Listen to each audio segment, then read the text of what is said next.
Hi everyone, welcome to the current affairs class.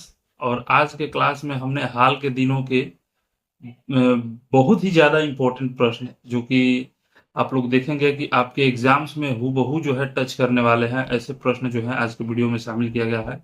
और सारे important topics जो है हाल के दिनों में हमारे एग्जाम्स के दृष्टिकोण से आया है, वो सारा जो है इसमें शामिल किया गया है। साथ में उसका एक्सप्लेनेशन भी दिया गया है। आप जितने भी करंट अफेयर्स के वीडियोस देखते होंगे उसमें कुछ करंट अफेयर्स जो है इम्पोर्टेंट होते होंगे और कुछ जो होता होगा उसमें एक्स्ट्रा क्वेश्चन जो है शामिल करके और उसको लोग दिखाते हैं। तो यहाँ पे आपको एक भी क्वेश्चन ऐसा नहीं मिलेगा जो आपको लगे ये मतलब कि इसका वेटेज जो है कम है। सारा क्वेश्चन जो है इम्पोर्टेंट है। दूसरी चीज, आप लोग जो है इस वीडियो को पूरा वॉच करिएगा। अगर आप कॉम्पिटेटिव एग्जाम में पार्टिसिपेट करते हैं तो इसको पूरा वॉच करिएगा। और ये जो है आपके लिए बहुत ज़्यादा इंपॉर्टेंट रहने वाला है। साथ में इसको डेली वॉच करिए और हमारे चैनल पे आइए और पीछे के वीडियोस जो है देखिए। आपको 2-3 वीडियो देखने में समझ में आ जाएगा कि सारा वीडियो जो होता है एक दूसरे पे बेस्ड होता है। और सारा जो है करंट अफेयर्स जितने भी हाल के दिनों के होते हैं, चाहे प्रीवियस मंथ का करंट अफेयर जो एसपीडी बुक से है वो लिया गया है। तो चलिए शुरू करते हैं आज का जो है करंट अफेयर्स का क्लास। और आज का पहला प्रश्न जो है ये रहा आपके स्क्रीन पे। पहला प्रश्न है कि हाल ही में पीएम मोदी को किस देश के सर्वोच्च नागरिक सम्मान से सम्मानित किया गया है। अभी जो है हमारे प्रधानमंत्री रशिया गए हुए हैं, तो उनसे रिलेटेड प्रश्न है कि हाल ही में पीएम मोदी को किस देश के सर्वोच्च नागरिक सम्मान से सम्मानित किया गया है। तो ये रशिया के सर्वोच्च नागरिक सम्मान से सम्मानित किया गया है। रूस का सर्वोच्च नागरिक सम्मान जो है order of Saint Andrew the Apostle है।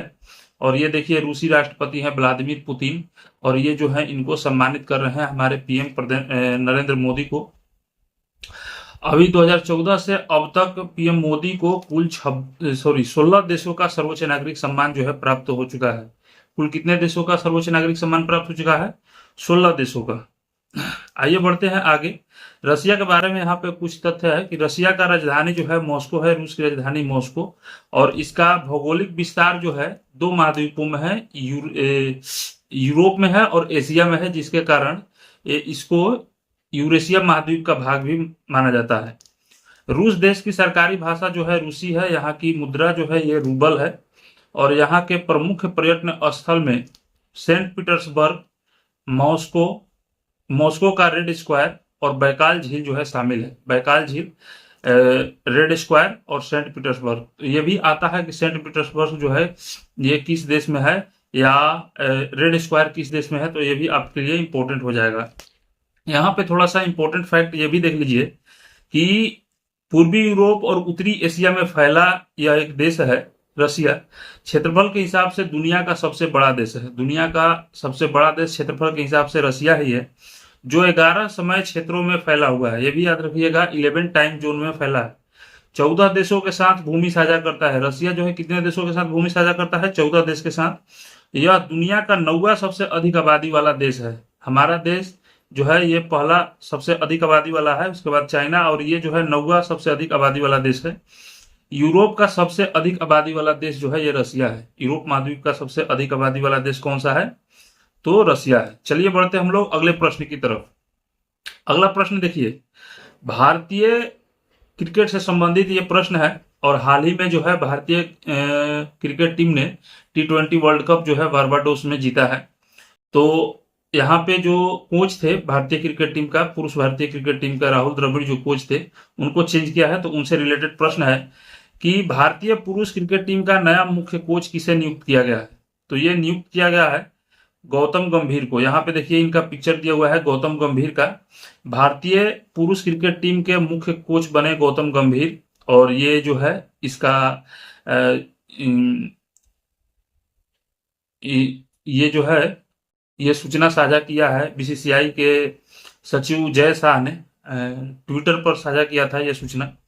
यहाँ पे जान लीजिए इनके बारे में, गौतम गंभीर के बारे में, कि ये लखनऊ जॉयंट्स और कोलकाता नाइट राइडर्स के मेंटर भी रह चुके हैं। और अभी 2024 में कोलकाता नाइट राइडर्स की सफलता, जो 2024 आईपीएल जो है ये जीता है कोलकाता नाइट राइडर्स ने।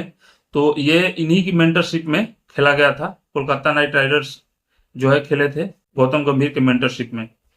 और यहाँ पे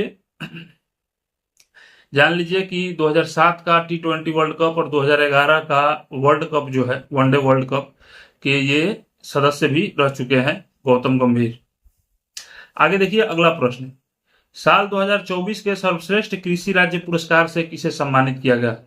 2024 का सर्वश्रेष्ठ कृषि राज्य पुरस्कार से किसे सम्मानित किया गया है? तो आपका ऑप्शन सही हो जाएगा महाराष्ट्र राज्य। महाराष्ट्र राज्य को 2024 का सर्वश्रेष्ठ कृषि राज्य पुरस्कार जो है ये दिया गया है। 2024 का सर्वश्रेष्ठ कृषि राज्य पुरस्कार ये है महाराष्ट्र के मुख्यमंत्री एकनाथ शिंदे। ये जो है 10 जुलाई को पुरस्कार वितरित किया गया था। और ये किस ग्रुप के द्वारा सर्वश्रेष्ठ कृषि राज्य पुरस्कार प्रदान किया जाता है? तो एग्रीकल्चर टुडे ग्रुप की तरफ से ये कृषि राज्य पुरस्कार जो है प्रदान किया जाता है। यहाँ पे देखिए इस पुरस्कार से संबंधित तथ्य, यह पुरस्कार 2008 में हरित क्रांति के जनक MS स्वामीनाथन की संकल्पना पर शुरू किया गया था। यह भी याद रखिएगा हरित क्रांति के जनक कौन है? MS स्वामीनाथन। और ये जो है इन्हीं के संकल्पना पर 2008 में शुरू किया गया है कृषि राज्य पुरस्कार। और 2023 के लिए सर्वश्रेष्ठ कृषि राज्य पुरस्कार जो है बिहार को दिया गया था, 2024 में दिया गया है महाराष्ट्र को, और 2022 में दिया गया था तमिलनाडु एवं उत्तर प्रदेश को संयुक्त रूप से। तो ये प्रश्न भी आपके एग्जाम्स के लिए बहुत ज्यादा इंपॉर्टेंट रहने वाला है, चाहे क्षेत्रीय तौर पे हो या सेंट्रल गवर्नमेंट के तौर पे हो। आगे देखिए अगला प्रश्न। अगला प्रश्न है कि आगामी 2024 पेरिस ओलंपिक में भारतीय दल का मुख्य प्रायोजक कौन होगा? और ये क्वेश्चन जो है आपके लिए वेरी वेरी इंपॉर्टेंट रहने वाला है। और ये जो है चूंकि आप जानते हैं कि ओलंपिक जो है 4 सालों पे आयोजित होता है, हर 4 साल पे, तो ये जो है प्रश्न आपके लिए बहुत ज्यादा इंपॉर्टेंट होने वाला है, क्योंकि इस प्रश्न में बहुत सारे प्रश्न जो है संग्रहित हैं। आइए प्रश्न पे चलते हैं हम लोग। आगामी 2024 यानी 2024 में होने वाले पेरिस ओलंपिक में भारतीय दल का मुख्य प्रायोजक कौन होगा? Reliance group, Adani group, Tata group या भारती एयरटेल? तो इसका सही आंसर हो जाएगा अडानी ग्रुप। यहाँ पे देखिए गौतम अडानी का पिक्चर दिया गया है और ये टीम इंडिया के भारतीय दल का मुख्य प्रायोजक है। अभी 2024 में पेरिस ओलंपिक में भारतीय दल में कुल 120 खिलाड़ी जो है शामिल हो रहे हैं इस वर्ष, और प्रधानमंत्री मोदी ने उन सबको जो है प्रोत्साहित किया है। यहाँ पे देखिए इनका पिक्चर दिया गया है और यहाँ पे जान लीजिए कि कब से होने वाला है। यहाँ पे जितने भी पिक्चर्स दिए गए हैं आप लोग इसको ध्यान से देखिएगा, सारे में कुछ न कुछ इंपॉर्टेंट टॉपिक्स है, हम आपको बता दे रहे हैं। अभिनव बिंद्रा को ये मशाल वाहक के रूप में चुना गया है 2024 पेरिस ओलंपिक के लिए। मशाल वाहक जो है ये अभिनव बिंद्रा है, ये भी बहुत ज्यादा इंपॉर्टेंट है। अभिनव बिंद्रा पेरिस ओलंपिक 2024 के लिए मशाल वाहक है। यहाँ पे देखिए आगामी पेरिस ओलंपिक में भारतीय दल के मुख्य प्रायोजक के रूप में गौतम अडानी को चुना गया है। फ्रांस की राजधानी पेरिस में 26 जुलाई से 11 अगस्त तक होने वाला है पेरिस ओलंपिक। 26 जुलाई से 11 अगस्त तक ओलंपिक खेलों में भारत के पहले व्यक्तिगत स्वर्ण पदक विजेता जो हैं ये अभिनव बिंद्रा रहे हैं। ओलंपिक खेलों में भारत के पहले व्यक्तिगत स्वर्ण पदक विजेता ये कौन रहे हैं? अभिनव बिंद्रा रहे हैं। आइए यहाँ पे और देखते हैं इससे रिलेटेड तथ्य कि अंतर्राष्ट्रीय ओलंपिक समिति की स्थापना पियर डी कोबर्टिन द्वारा, आईओसी की स्थापना जो है पियर डी कोबर्टिन द्वारा 1894 में किया गया था, 23 जून 1894 को। इसलिए प्रतिवर्ष ओलंपिक दिवस के रूप में 23 जून को मनाया जाता है। 23 जून को प्रतिवर्ष ओलंपिक दिवस के रूप में मनाया जाता है। आईओसी हर 4 साल में ग्रीष्मकालीन ओलंपिक, शीतकालीन ओलंपिक एवं युवा ओलंपिक खेल का आयोजन करता है। हर 4 साल में होता है ग्रीष्मकालीन, शीतकालीन और युवा ओलंपिक। आईओसी द्वारा आयोजित पहला ग्रीष्मकालीन ओलंपिक 1896 में यूनान के एथेंस में हुआ था। पहला शीतकालीन ओलंपिक 1924 में फ्रांस के चेमोनिक्स में आयोजित हुआ था। फ्रांस के चेमोनिक्स में, आप लोग याद रखिएगा। 1992 तक ग्रीष्मकालीन और शीतकालीन ओलंपिक दोनों एक ही वर्ष में आयोजित किए जाते थे। 1992 तक ग्रीष्मकालीन और शीतकालीन जो है दोनों एक ही साथ आयोजित किए जाते थे। यहाँ पर देखिए ओलंपिक का सिद्धांत क्या है? तेज, उच्च एवं मजबूत। इसका स्थापना 23 जून 1894 को हुआ था। इसका मुख्यालय लुसाने स्विट्जरलैंड में है। ओलंपिक समिति का मुख्यालय जो है लुसाने स्विट्जरलैंड में है, अंतर्राष्ट्रीय ओलंपिक कमेटी का। और इसमें 205 सदस्य राष्ट्र हैं और आधिकारिक भाषा जो है फ्रांसीसी व अंग्रेजी है, और इसके अध्यक्ष जो है थॉमस बाक है। यहाँ पे थॉमस वाच दिया हुआ है। आगे देखते हैं हम लोग अगला प्रश्न। पेरिस ओलंपिक 2024 के उद्घाटन समारोह में भारत के ध्वजवाहक कौन होंगे? पीवी संधू, गगन नारंग, शरद कमल या ए और सी दोनों? तो आपका सही आंसर जो है ये हो जाएगा ए और सी दोनों, पीवी सिंधु और शरद कमल। भारतीय ओलंपिक संघ के अध्यक्ष जो है ये पीटी उषा है। भारतीय ओलंपिक संघ के अध्यक्ष कौन है? पीटी उषा। 2 बार की ओलंपिक पदक विजेता पीवी सिंधु और शीर्ष टेबल टेनिस खिलाड़ी शरद कमल। यह भी याद रखिएगा, शरद कमल जो है टेबल टेनिस खिलाड़ी हैं और भारत के ध्वजवाहक होंगे 2024 के, ये 2024 के पेरिस ओलंपिक में पीवी सिंधु और शरद कमल। पीवी सिंधु जो है ये बैडमिंटन से हैं और ये शरद कमल टेबल टेनिस से हैं, और ये जो है ध्वजवाहक होंगे इस बार 2024 के पेरिस ओलंपिक में, याद रखिएगा। अगला प्रश्न है, हाल ही में फ्रांस के सर्वोच्च नागरिक सम्मान से किसे सम्मानित किया गया है? राहुल गांधी, रोशनी नादर मल्होत्रा, मुकेश अंबानी, अमिताभ बच्चन। 4 ऑप्शन है, सोचिए आप लोग इसमें से कौन सा होगा। तो ये सम्मानित किया गया है फ्रांस के सर्वोच्च नागरिक सम्मान से रोशनी नादर मल्होत्रा को। फ्रांस की राजधानी जो है ये पेरिस है। प्रेसिडेंट इमैनुअल मैक्रोन है और प्राइम मिनिस्टर जो है कैबिनेट प्राइम मिनिस्टर गैब्रियल अटल। और यहाँ का जो सर्वोच्च सम्मान है ये सेवेलियर डे ला लेगियन डी ऑनर है, सेवेलियर डे ला लेगियर डी ऑनर। और ये जो है रोशनी नादर मल्होत्रा HCL टेक्नोलॉजी की चेयरपर्सन है, HCL टेक्नोलॉजी की चेयरपर्सन है रोशनी नादर मल्होत्रा। आगे देखते हैं हम लोग अगला प्रश्न। चूंकि क्वेश्चन बहुत ज्यादा है तो थोड़ा सा टाइम लग सकता है, आप लोग पेशेंस रख के देखिएगा। हर क्वेश्चन जो है उतना ही इंपॉर्टेंस है, सभी क्वेश्चन का सेम इंपॉर्टेंस है, आप लोग देखिएगा। अगला प्रश्न देखिए, प्रश्न है कि Tata power solar system limited ने हाल ही में घर घर सोलर पहल किस राज्य में शुरू की है? घर घर सोलर पहल, और ये टाटा कंपनी ने शुरू की है, तो किस राज्य में शुरू की है? तो ये उत्तर प्रदेश में शुरू हुआ है। घर घर सोलर पहल उत्तर प्रदेश में शुरू किया गया है और इसका उद्देश्य जो है हर घर को सौर समाधान के माध्यम से स्वच्छ ऊर्जा प्रदान करना है। अगला प्रश्न देखते हैं हम लोग कि हाल ही में हरियाणा का मुख्य निर्वाचन अधिकारी किसे नियुक्त किया गया है? तो ये नियुक्त किया गया है पंकज अग्रवाल को। यहाँ पे देखिए ये है पंकज अग्रवाल, ये IAS अधिकारी रह चुके हैं और इनको मुख्य निर्वाचन अधिकारी हरियाणा की नियुक्त किया गया है। पंकज अग्रवाल को अनुराग अग्रवाल की जगह, ठीक है, पंकज अग्रवाल को ही हरियाणा का मुख्य निर्वाचन अधिकारी जो है ये नियुक्त किया गया है। अगला देखते हैं कि अभी हाल ही में हम लोग देखे होंगे कि ईरान के राष्ट्रपति जो है न्यूज में आया था कि ये विमान दुर्घटना में क्षतिग्रस्त हो गया था उनका विमान और उनकी मृत्यु हो गई थी। उनका नाम था इब्राहिम रईसी, और उनके मृत्यु के बाद जो है ईरान के राष्ट्रपति कौन नियुक्त हुए हैं ये देखिए। कि प्रश्न है कि मसूद पोजेस्कियान को हाल ही में किस देश का राष्ट्रपति चुना गया है? मसूद पोजेस्कियान को हाल ही में किस देश का राष्ट्रपति चुना गया है? तो ये ईरान का राष्ट्रपति चुना गया है इब्राहिम रईसी के मृत्यु होने के बाद। ये भी क्वेश्चन जो है बहुत ज्यादा इंपॉर्टेंट रहने वाला है। आगे देखिए, इब्राहिम रईसी की हेलीकॉप्टर हादसे में मौत के बाद मसूद पोजेस्कियान जो है ये नया राष्ट्रपति इनको चुना गया है। ईरान की राजधानी जो है तेहरान है और यहाँ की मुद्रा रियाल है। अक्सर पूछे जाने वाला प्रश्न जो है ये है, इराक और ईरान की राजधानी और मुद्राएं हमेशा पूछी जाती है और उनकी राष्ट्रपति, तो ये अक्सर पूछे जाने वाले प्रश्न है, याद रखिएगा। मसूद पोजेस्कियान जो है नए राष्ट्रपति नियुक्त हुए हैं इब्राहिम रईसी के मृत्यु के बाद। अगला देखते हैं हम लोग, संघाई सहयोग संगठन में नए सदस्य के रूप में कौन सा देश शामिल हुआ है? अभी वर्तमान में संघाई सहयोग संगठन में 9 सदस्य हैं और नया सदस्य देश जो है कौन शामिल हुआ है? तो ये बेलारूस शामिल हुआ है। बेलारूस जो रूस का सीमावर्ती देश है, या कहिए कि उसके तटीय देश है, कंट्री यार्ड का सटा हुआ, मतलब रूस देश से सटा हुआ उसका पड़ोसी देश है बेलारूस। तो ये जो है संघाई सहयोग संगठन का नया सदस्य देश जो है ये बना है। संघाई सहयोग संगठन यानी SCO की स्थापना 2001 में रूस और चीन के द्वारा स्थापित किया गया था, रूस और चीन के द्वारा। इसका मुख्यालय जो है बीजिंग में है। और बेलारूस के बारे में जान लीजिए, बेलारूस की राजधानी जो है ये मिन्स्क है और बेलारूस की मुद्रा जो है बेलारूसी रूबल है। रूस की मुद्रा भी रूबल है और बेलारूस की मुद्रा जो है ये भी बेलारूसी रूबल है। यहाँ पे देखिए अभी जो है ये शामिल हुआ है इस सदस्य के रूप में एससीओ के। इसके पीछे रीजन है कि इसका बैठक हुआ है अभी 2024 में 3-4 जुलाई को कजाकिस्तान की राजधानी अस्ताना में, और यहीं पे ये जो है संघाई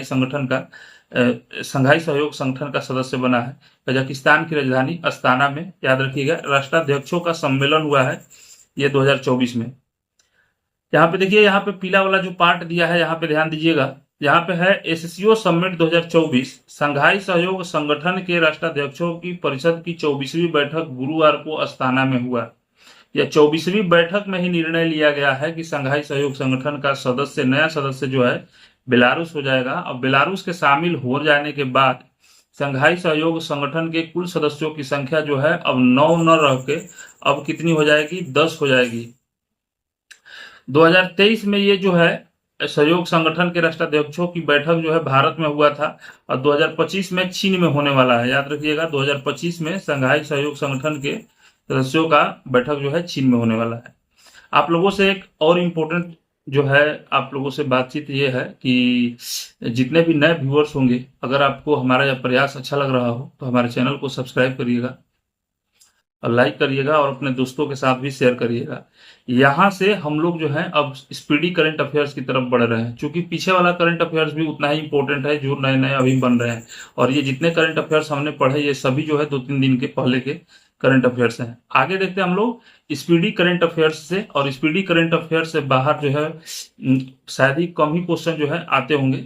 इससे बाहर छूटना, अगर इससे नहीं आ रहा है तो आपको कोई भी पढ़िए, कोई मतलब नहीं रह जाता है। चलिए आगे देखते हैं हम लोग।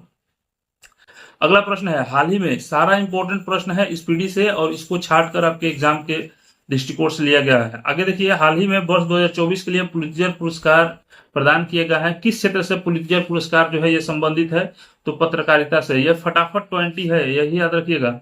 संयुक्त राष्ट्र महासभा ने किस दिन को विश्व फुटबॉल दिवस के रूप में घोषित किया है, तो 25 मई को फुटबॉल दिवस, विश्व फुटबॉल दिवस 25 मई को। अगला प्रश्न है, टाटा कंसल्टेंसी सर्विसेज ने कहां पर global artificial intelligence centre of excellence बनाने की घोषणा की है, तो पेरिस में। एक बार फिर से बोल दे रहे हैं, टाटा कंसल्टेंसी सर्विसेज ने यानी टीसीएस ने कहां पर global artificial intelligence centre of excellence बनाने की घोषणा की है, तो पेरिस में। अगला है, विश्व हाइड्रोजन सम्मेलन 2024 का आयोजन कहां किया गया है, रोटरडैम में। विश्व हाइड्रोजन सम्मेलन 2024 का आयोजन कहां किया गया है, रोटरडैम, नीदरलैंड में। अगला प्रश्न देखिए, सीडीएस अनिल चौहान की अध्यक्षता में परिवर्तन चिंतन 2 नामक 2 दिवसीय सम्मेलन कहां आयोजित किया गया है, तो नई दिल्ली में। सीडीएस अभी वर्तमान में जो है ये अनिल चौहान है, और ये परिवर्तन चिंतन 2 जो है ये सम्मेलन 2 दिवसीय सम्मेलन नई दिल्ली में आयोजित किया गया है। अगला प्रश्न है, 8 मई 2024 को उत्तराखंड के मुख्यमंत्री पुष्कर सिंह धामी ने किस जिले में पीरुल लाओ पैसे पाओ मिशन की शुरुआत की है, तो रुद्रप्रयाग जिले में। रुद्रप्रयाग जिले में पीरुल लाओ पैसे पाओ ये जो है मिशन की शुरुआत की है पुष्कर सिंह धामी ने, उत्तराखंड के मुख्यमंत्री। अगला प्रश्न है, 13 मई 2024 को किस देश में अवस्थित माउंट इबू ज्वालामुखी में विस्फोट हुआ है, तो इंडोनेशिया में। अगला प्रश्न है, हाल ही में किस देश ने पाकिस्तान को हराकर सुल्तान अल्जान शाह कप 2024 का खिताब जीता है, तो जापान को हराकर। जापान ने, किस देश ने पाकिस्तान को हराकर सुल्तान अजलान शाह कप जो है 2024 जीता है, तो जापान ने पाकिस्तान को हराकर। और ये सुल्तान अजलान शाह कप जो है ये हॉकी से संबंधित है, याद रखिएगा, हॉकी से। Sultan Azlan Shah cup hockey से संबंधित है। अगला प्रश्न है, विश्व की सबसे ऊंची खगोलीय वेधशाला का उद्घाटन कहां किया गया है, तो जापान में ही किया गया है विश्व की सबसे ऊंची खगोलीय वेधशाला का उद्घाटन। अगला प्रश्न है, हाल ही में खबरों में रहा चबहार बंदरगाह किस देश में स्थित है, तो ये ईरान में स्थित है। चबहार बंदरगाह जो है ये ईरान में स्थित है। अगला प्रश्न है, पेरिस ओलंपिक 2024 के लिए कोटा हासिल करने वाले पहले भारतीय पुरुष रेसलर कौन बने हैं, तो ये अमन सेहरावत बने हैं, ये कोटा हासिल करने वाले पहले भारतीय। अगला प्रश्न है, भारत फ्रांस संयुक्त सैन्य अभ्यास शक्ति के 7वें संस्करण का आयोजन किस राज्य में किया गया है हाल ही में, तो ये मेघालय में किया गया है। शक्ति के 7वें संस्करण का आयोजन मेघालय में किया गया है। अगला प्रश्न देखिए, हाल ही में खबरों में रहा सिंगू ला पास किस राज्य में स्थित है, तो ये हिमाचल प्रदेश में स्थित है। सिंकुला पास, सिंकुला दर्रा जो है ये किस राज्य में स्थित है? तो हिमाचल प्रदेश में स्थित है। अगला प्रश्न है, हाल ही में स्कूल ऑन व्हील्स पहल किस राज्य में शुरू की गई है? तो मणिपुर में शुरू की गई है। स्कूल ऑन व्हील्स पहल जो है मणिपुर राज्य में शुरू की गई है, यह भी याद रखिएगा। आगे देखते हैं अगला प्रश्न कि 22 मई 2024 को स्पेन किस संगठन का 99वां सदस्य बन गया है? तो ये अंतर्राष्ट्रीय सौर संगठन का 99वां सदस्य स्पेन बन गया है। और साथ में ये भी याद रखिएगा, अंतर्राष्ट्रीय सौर संगठन का 100वां सदस्य जो है ये पराग्वे बन गया है। जो हमारे वीडियो को नियमित तौर पर डेली देखते होंगे, इसमें जो है आपको जरूर बताया गया है कि अंतर्राष्ट्रीय सौर संगठन का 100वां सदस्य हाल ही में बना है, अभी अभी एक सप्ताह पहले बना है, पराग्वे देश। अगला प्रश्न है, किस जर्मन लेखिका को उनकी पुस्तक कैरोस के लिए अंतर्राष्ट्रीय बुकर पुरस्कार 2024 से सम्मानित किया गया है? तो जेनी अपेर्नबेक को सम्मानित किया गया है अंतर्राष्ट्रीय बुकर पुरस्कार 2024 से, और कैरोस पुस्तक के लिए सम्मानित किया गया है। और इसका जो है अनुवाद किए हैं माइकल जॉन ने, माइकल जॉन ने इसका अनुवाद किया है। अगला देखिए, आईसीसी महिला टी20 विश्व कप 2024 का आयोजन किस देश में किया जाएगा? आईसीसी महिला टी20 ये भी आयोजित हो गया बांग्लादेश में। बांग्लादेश में आईसीसी महिला टी20 विश्व कप 2024 का आयोजन। अगला प्रश्न है, आईसीसी पुरुष टी20 2024, आईसीसी पुरुष टी20 विश्व कप 2024 का ब्रांड एम्बेसडर किसे नियुक्त किया गया है? तो ये युवराज सिंह को नियुक्त किया गया है 2024 का ब्रांड एम्बेसडर, जो बांग्लादेश में फाइनल खेला गया और भारत ने दक्षिण अफ्रीका को हराकर जो है विश्व कप पर कब्जा किया। अगला प्रश्न देखते हैं हम लोग, अंतर्राष्ट्रीय शतरंज महासंघ ने हाल ही में किसे ग्रैंड मास्टर की उपाधि से सम्मानित किया गया है? तो वैशाली रमेश बाबू को, वैशाली रमेश बाबू को। अगला प्रश्न है, विश्व ऊर्जा कांग्रेस 2024 का आयोजन किस देश में किया गया है? तो नीदरलैंड में किया गया है विश्व ऊर्जा कांग्रेस 2024 का आयोजन। अगला प्रश्न है, हाल ही में चर्चा में रहा भारतीय ऐतिहासिक अभिलेख आयोग किस मंत्रालय के तहत कार्य करता है? भारतीय ऐतिहासिक अभिलेख आयोग जो है ये सांस्कृतिक मंत्रालय के तहत कार्य करता है, सांस्कृतिक मंत्रालय। अगला प्रश्न है, भारत की पहली बहुउद्देशीय ग्रीन हाइड्रोजन पायलट प्रोजेक्ट की शुरुआत किस राज्य में किया गया है? तो हिमाचल प्रदेश में। याद रखिएगा, भारत की पहली बहुउद्देशीय ताप और बिजली ग्रीन हाइड्रोजन पायलट प्रोजेक्ट की शुरुआत किस राज्य में हुआ है? तो हिमाचल प्रदेश में हुआ है। अगला देखिए, हाल ही में सुब्रमण्यम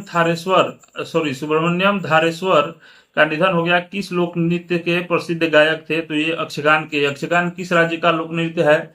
ये आप लोग कमेंट बॉक्स में बताइए। कमेंट बॉक्स में अपना सुझाव जो है जरूर दें कि आपको हमारा वीडियो कैसा लग रहा है। अगला देखिए, अंतर्राष्ट्रीय ओलंपिक समिति ने पेरिस ओलंपिक खेलों में भाग लेने वाले खिलाड़ियों को प्रोत्साहित करने के लिए किस पहल की घोषणा की है? तो लेट्स मूव इंडिया।